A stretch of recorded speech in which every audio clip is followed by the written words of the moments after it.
Now, good Lord, I think I just found the actual ghostwriter, the real ghostwriter behind all of Drake's songs. Now, this guy has been hiding in plain sight. Nobody's actually talking about it. I've been saying this in his credits, but now it's time to expose who the actual ghostwriter behind all of Drake's bars are. Let's get into this, y'all. You don't want to miss this one. This was going to expose everything. While most eyes were on Quentin Miller during the ghostwriting scandal, the real person of interest should have been Hush. Facts. Known for his low profile and behind-the-scenes work, Hush has allegedly contributed significantly to Drake's lyrics for years. Today, we're diving deep into one of the music industry's best-kept secrets, hiding in plain sight. This story has flown under the radar, and not many have talked about it. We're uncovering the mysterious tale of young Tony, better known as OVO Hush, and his alleged role as Drake's ghostwriter. First, let's quickly examine who exactly OVO Hush is. OVO Hush's real name is Anthony Palman, but he goes by Young Tony in the hip-hop world. I made a song for you weak niggas, got toothpaste for you sweet niggas. As a member of Drake's October's very own sound crew, Hush's name has popped up in Drake's lyrics, like in the tracks Miss Me. Got the weed. Hush gotta go. Reportedly, Drake even named the track Deep Pockets after two of Hush's early mixtapes. In May 2020, Drake jumped into the comments on one of Young Tony's Instagram posts, where Tony asked who the best MCs in the hip-hop game were. Drake's response? My top 5 is Biggie, Hove, Wayne, Young Tony, and Andre 3000, since nobody asked. It's a bit strange to see Drake include a rapper in his top 5, who barely has any music online, alongside legends like Jay-Z and Biggie. This could only mean that the bulk of Young Tony's work is in Drake's catalog. But the story doesn't end there. Remember the 2015 controversy when... Yeah, that's weird, don't y'all think? A rapper who's a part of your crew who doesn't make music anymore, you believe he's the greatest rapper, he's in your top 5. Maybe it's nothing, I don't know. Mill accused Drake of not writing his own raps. Meek pointed to Quentin Miller as the ghostwriter. However, other sources within the Toronto music scene say that Hush has been the main writer behind many of Drake's hits, long before Quentin Miller came into the picture.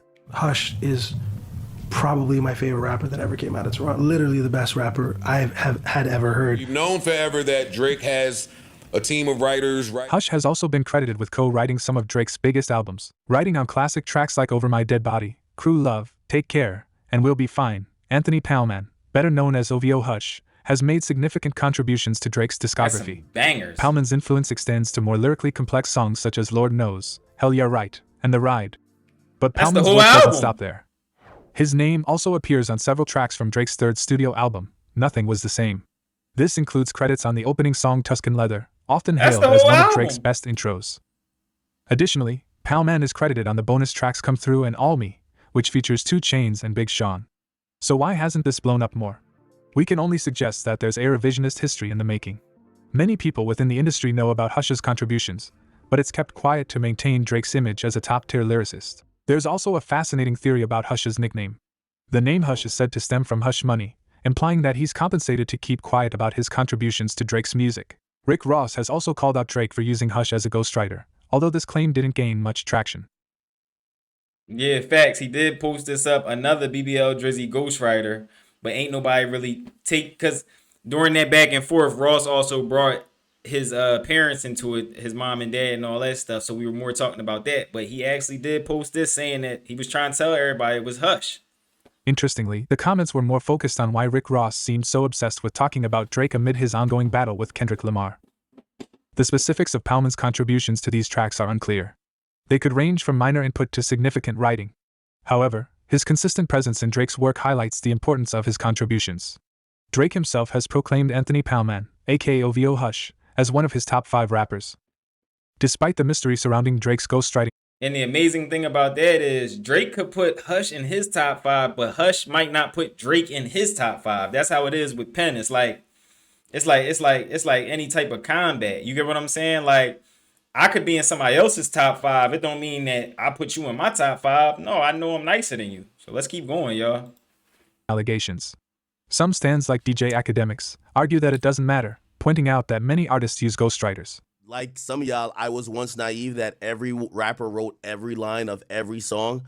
None of them ever took a hook, a line, a punchline, a reference. While some rappers take a stand to criticize this practice, he's definitely great at what he do, and he's good, but he can't be the greatest rapper. You're not supposed to be fighting. You're not supposed to be taking other people's stuff, and you're not supposed to be having a bunch of writers. I got some really sad news for all of you hip-hop passionate fans out here in the game. Oh boy. Most of your favorite rappers got ghostwriters. An MC, a true MC, cannot do that. No shape, fashion, or form. An entertainer, a producer can. There isn't a pop star that does not have writers.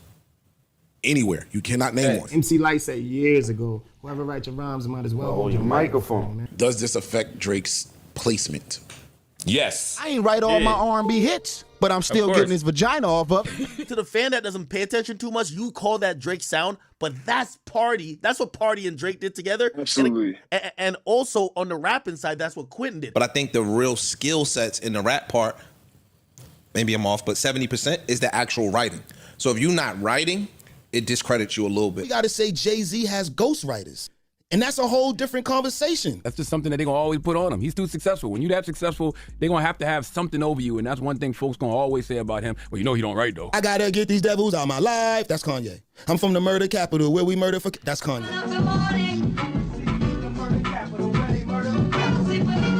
That I gave you that. I wrote that for you. That's no different than what Quentin Miller did for Jay-Z. I don't disagree. Oh my God, bro. Oh, hell no, man. What the fuck? Anybody out here that does use ghostwriters, that's fine.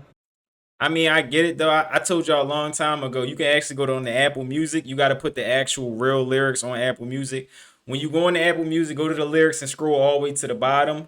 The real songwriters to a song have to be put on Apple Music. It doesn't have to be put on a CD or something like that. I mean, not a CD, but like the actual album once it comes out.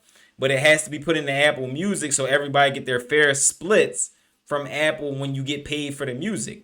So like when I upload a song to Apple Music, I have to put who the songwriters are and everything so everybody get their splits. And then from that, when I do my lyrics, it's going to be shown at the bottom of the lyrics. So all your favorite rappers, including Jay-Z, you can go to their songs and scroll to the bottom of their lyrics on Apple Music, and it's going to tell you who's helping out writing all these songs. Keep on. If that's what you do, you hear shit about this rapper, that rapper, whatever. I'm telling you that I don't do it, never have, and never will. You think he ain't had no ghostwriters? I think he didn't. Man, you ain't sitting around 12 niggas just fucking smoking blunts. I think he didn't have any ghostwriters. It's called D12. It's called proof. You know why I like Drake? He ain't changed up. He's fucking still the singing guy that he was back then. He ain't claiming his fucking killer. I get it. I get what y'all trying to do. Yeah. But this generation simply does not care. Is this the type of rap that we're expecting niggas to write on, or is one of them like, because it's almost like a hybrid. I'm not saying it's R&B, by the way, but it's kind of like this. I guess it's kind of rapping. There are other writers in the OVO camp like Nicholas F. There are also many stories of hooks written by others for Drake. For example, his breakout single Best I Ever Had has had a lot of drama behind it. And I play him this record I had, you know what I'm saying? He stole that we song. can do it real big, bigger than you ever done. So just do it for the boy, do it for the boy. That was the song, the hook and the beat. With many industry sources crediting Boy Wonder and an artist called Kia Shine. Having a co-write on the Drake Best I Ever Had record, and it went viral from there. Yeah. So at the end of the day, people were like so fanboys of Drake. Yeah, that was a stolen song. Actually, you can look up Lil Wayne. It's called My Nigga by Lil Wayne, or My Nigga. I can say that right because I'm black. I don't think YouTube gonna hit me, but it's called My Nigga by Lil Wayne, and it's the same song as Best I Ever Had. And that song was actually written by my man right here. They were like, yeah, man, like, you know, why would you say that, bro? Additionally, most people in Drake's inner circles were either former rappers or artists, including his personal trainer, OVO Rocks. Milli Vanilli, a Grammy Award-winning German-French R&B duo, was involved in one of the most notorious scandals in pop music history. In December 1989, Charles Shaw, one of the actual vocalists behind Milli Vanilli's songs, revealed to a reporter that the duo did not sing on their records. Almost a year later, in November 1990, their producer Frank Farian admitted the truth. Back in those days, authenticity and credibility were everything. Just 16 days after their producer's confession, Milli Vanilli was dropped by Arista Records, and their Grammy Award was revoked. Angry fans mobbed outside to stomp and destroy all of their albums in protest, a scene we likely wouldn't see today. But to be fair, having a few reference tracks is one thing, but not being the voice behind any of the songs on your album is another level of deception. The Milli Vanilli scandal serves as a powerful reminder of the importance of authenticity in the music industry. So what does this all mean for Drake's legacy?